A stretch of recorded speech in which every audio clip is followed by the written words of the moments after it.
చిటపట చినుకులు పడుతూ ఉంటే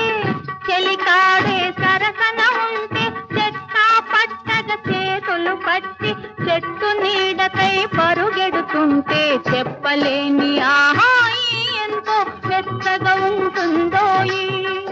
చెప్పలేని ఆహాయి ఎంతో వెచ్చగా ఉంటుందోయి ఉరుములు పెళ్ళ పెళ్ళ ఉరుముతూ ఉంటే మెరుపులు తళ్ళ తళ్ళ మెరుస్తూ ఉంటే మెరుపు వెలుగులో చెలి కన్నులలో బిత్తర చూపులు కనబడుతుంటే చెప్పలేని ఆహాయి ఎంతో వెచ్చగా ఉంటుందోయి చెప్పలేని ఆహాయి ఎంతో వెచ్చగా ఉంటుందోయి